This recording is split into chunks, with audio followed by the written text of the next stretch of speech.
봄바람이 날리며 어이. 흩날리는 벚꽃잎이 울려 퍼질 이 거리를 둘이 걸어요. 아, 잘한다. 야, 이거 되자. 야, 오는 길에 뭐 여의도에서 벚꽃 좀 봤나 봐요. 맞아요. 벚꽃이 되게 만개했더라고요. 그래서 기분이 너무 좋아졌어요. 이거 벚꽃 축제 여의도 할 때 말이죠. 근처에서 이제 번데기도 팔고 뭐 아이스크림도 팔고 먹을 게 많아가지고 먹을 게 진짜 많은데. 누가 오셨? 아이고 안녕하세요. 안녕하세요. 안녕하세요. 예. 안녕하세요. 예. 와, 의원님이십니다. 배우신가? 저는 인천대학교 정치외교학과의 이준환입니다. 반갑습니다. 꽃놀이 가기 전에 반드시 해야 될 게 있어서 그거 제가 안내드리고 소개해드리려고 왔습니다. 꼭 해야 될 게 있다고 하셨는데 그게 뭔가요? 투표부터 하고 가는 게 민주시민의 의무이죠. 맞아요. 투표는 꼭 해야 된다고 배웠는데, 근데요, 쌤, 왜 그렇게까지 꼭 투표를 해야만 하는 건가요? 투표는 이 민주주의에서 가장 기초가 되고 가장 중요한 행사이기 때문에 그렇습니다. 투표에서 투표율이 굉장히 중요한데요. 투표율이 우리나라가 46%까지 낮아진 적이 있었어요. 46%. 너무 낮은데? 그 말은 국민의 반 이상이 누가 대표를 해야 되는지 관심도 안 가졌고 투표도 안 했다는 거예요. 그러면 대의민주주의가 흔들리게 되는 겁니다. 근데 우리나라는 지금은 무척 정말 거의 부정선거 없이 그런 분위기긴 하지만 아직도 세계 곳곳에서는 부정선거 때문에 문제되는 경우가 꽤 많습니다. 맞네. 홍석천 선생님께서 부정선거 언급을 하셨는데 우리나라에서도 과거에 부정선거가 큰 사건으로 번진 적이 있습니다. 고무신 선거, 막걸리 선거라는 말이 그때 나왔었거든요. 와, 뭐지? 고무신을 준다. 그래서 유권자들이 그거 받으러 투표하러 가고 막걸리 준다. 그래서 막걸리 한잔 하러 투표소로 가는 그런 선거했던 시절이 있었던 거죠. 그 직전에 1958년에 국회의원 선거가 있었는데 올빼미 개표라고 하는 말이 있어요. 올빼미? 개표를 하는데 밤에 하지 않습니까? 개표를 열심히 하고 있는데 전기가 딱 끊어졌어요. 그 사이에 뭐 와당탕탕 쿵쾅쿵쾅 하다가 불이 켜졌어요. 그 사이에 무슨 일이 있었겠죠. 그리고서 개표하는 일. 영화에서 많이 보던 그리고 뭐 그 외에도 뭐 닭죽 개표라고 하는 말도 있었는데. 뭐예요, 그거?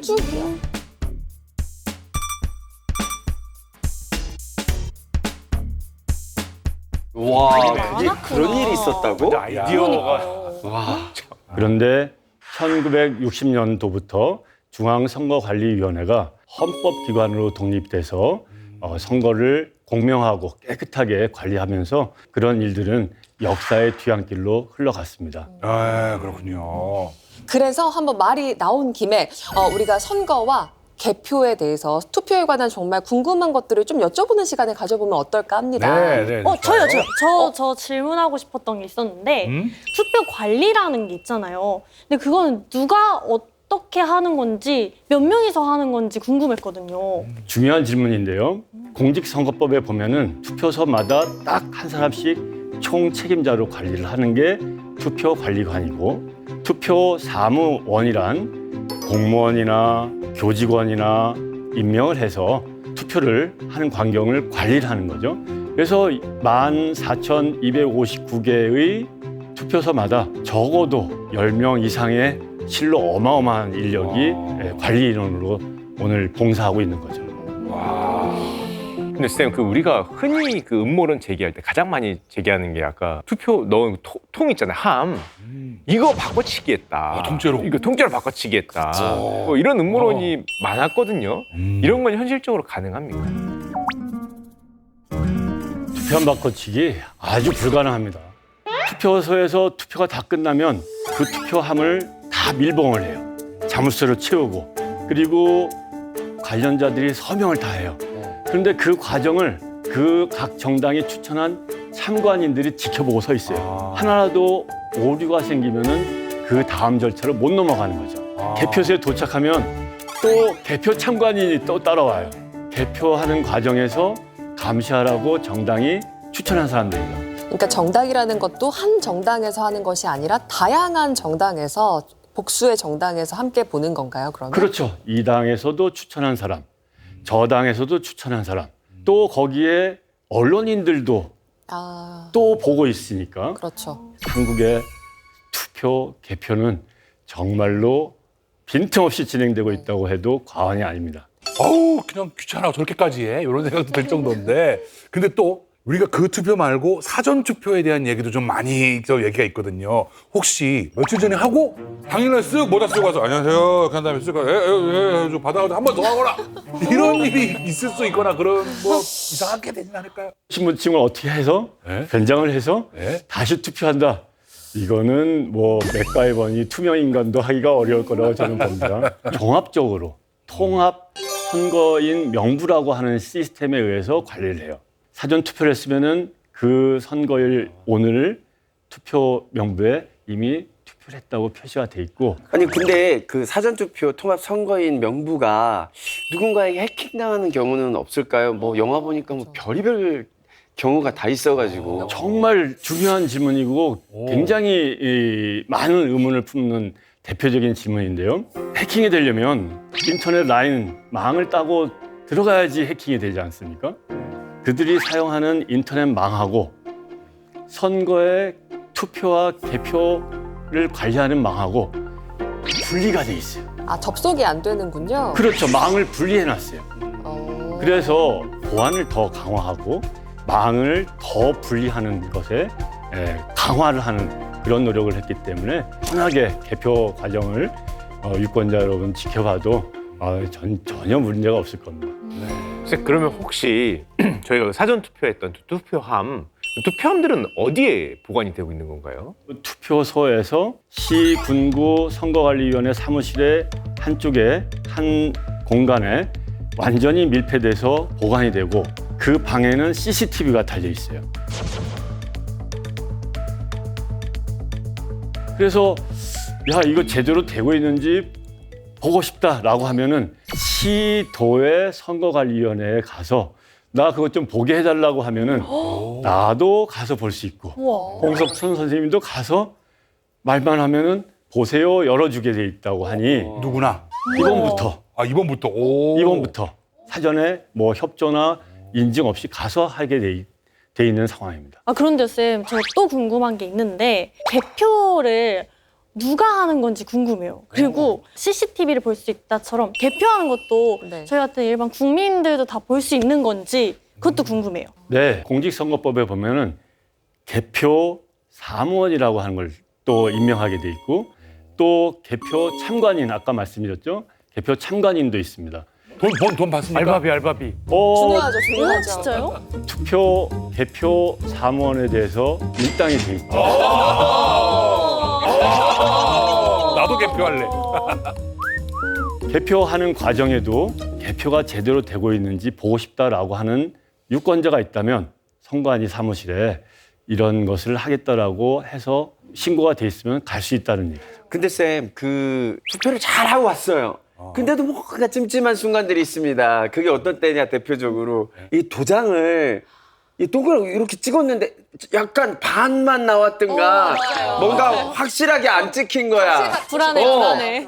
아, 또 이런 경우도 있습니다. 도장 찍고 나서 이거 안 보이게 접어서 넣는 거 아니에요? 접었는데 이게 찍혀. 번졌어. 번지거나. 하나처럼. 그러면은 이거 어떻게 되는 건지 이런 것도 있고. 굉장히 실용적인 질문을 하셨는데요. 이게 무효냐, 유효냐, 유효해서 이게 기호 1이냐, 2이냐, 3이냐 그런 것을 위해서 투표용구에 전복자라고 돼 있어요.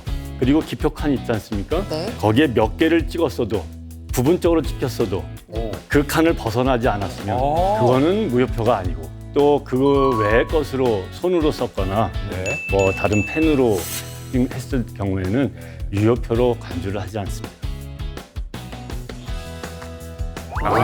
자. 우리가 투표하는 방법 그리고 개표에 대한 궁금증을 좀 여쭤봤는데 이번 22대 총선에서 좀 달라지는 것들 그런 것도 어떤 게 있을까요? 네, 이번 선거부터 바뀐 것에 가장 중요한 것이 하나인데요. 이거 에러가 있지 않냐, 기계를 어떻게 믿느냐라고 하는 지적도 있어서 이번에는 투표지 분류기를 한번 분류를 먼저 한 다음에 손으로 거기에 있는 개표 사무원들이 다 일일이 수검표를 하고 그 다음에 다시 한 번 더 심사 개수기로 돌려서 검증을 하는 개표 과정의 국민적인 의혹이라고 그럴까 이런 것을 완전히 해소하려고 하는 변화가 있었습니다. 그래서 결과적으로 개표 그렇게 다 해서 소검표까지 다 한 그 투표용지들 끝났다 하고 자 끝 하고 갖다 버리진 않을 거 아니에요. 이거 뭐 언제까지 어디다가 잘 이렇게 보관합니까? 유민상 선생님 어떻게 그런 것까지 다 생각을 하셨는지 저 궁금해지는데요. 개표한 용지들은 네. 일단 보관을 해야 돼요. 후보가 네. 그 결과 못 믿겠어. 또는 표차가 너무 근소해. 몇 차가 안 나. 그러면 재검표를 요구할 수도 있고 또 자기가 더 나가서 소송을 할 수가 있어요. 그러다 보면은 선거 소송에 대비하기 위해서 일정 기간 동안은 보관하도록 공직선거법에 규정이 돼 있습니다. 근데 쌤, 그 투표 얘기를 하다 보니까 이번에 화제가 되는 게 비례대표에 관련된 이야기가 정말 많거든요. 근데 꼭 비례대표는 뽑아야 되는 건가요? 굉장히 어려운 질문이고 저로서는 도전적인 질문인데요. 애초에 비례대표제는 지역구 국회의원들을 뽑았을 때 투표 제도 때문에 사표로 되는 경우가 많이 발생했어요. 그래서 그거를 보완하기 위해서 비례대표제라고 하는 것을 대표성과 비례성을 향상시키려고 만든 제도였었죠. 자신의 목소리를 어떤 단체나 어떤 그룹에 대변해서 소수 의견을 위한 기회가 뭐 주어진다면 비례대표제도 나쁘지 않다고 생각하는데 그 순번이 되게 네. 그게 굉장히 중요하더라고요. 그렇죠. 근데 그도 그럴 것이 이번 비례대표 아마 투표하신 분들은 느끼셨겠지만 정당수가 정말 너무 많아요. 길었습니다. 종이가 엄청나. 정말 한 수십 개 됐던 것 같은데요.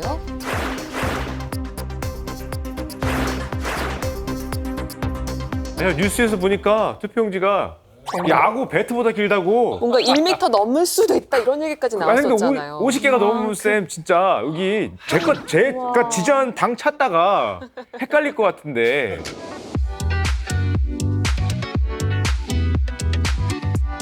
아니 나라를 위해서 일하겠다는 사람들이 이렇게 많은지 난 몰랐어요. 네? 그렇지 않아도 저희들이 사실 총선 때마다 누구를 뽑아야 될지 과연 어떤 게 우리에게 좋은 정책일까 뭐 이런 것들을 여러 가지 고민하고 그러는데도 정신이 없는데 이 비례대표까지 많으니까 더 정신없고 어려운 것 같습니다. 비례대표뿐만 아니라 지역구 후보를 뽑을 때 유권자 여러분들은 굉장히 심사숙고를 할 거라고 봅니다. 네, 그럼요. 후보자의 성향, 뭐 능력, 전문성을 보고 자기가 누구를 찍을지를 결정하는 사람도 있었을 거고 네. 또 자기가 평소에 좋아하는 정당이 있어서 네. 또는 좋아하는 정치인이 있어서 이득을 볼 거라고 느껴지는 공약을 내건 네. 후보나 정당이 있어서 선택한 유권자도 있을 건데 네. 모두 다 정답이에요. 그래서 더 중요한 거는 앞으로 4년 동안 나를 위해서, 나의 지역구를 위해서 봉사할 수 있는 국가의 대표를 뽑는다라고 하는 생각, 그런 오늘 중요한 하루가 돼야 되지 않을까라는 생각을 합니다. 저는 오늘 쌤 말씀을 들으면서 투표를 꼭 해야 하는 이유, 왜 해야 되는지, 그리고 어떻게 해야 되는지에 대해서 확실하게 알게 된 것 같아요.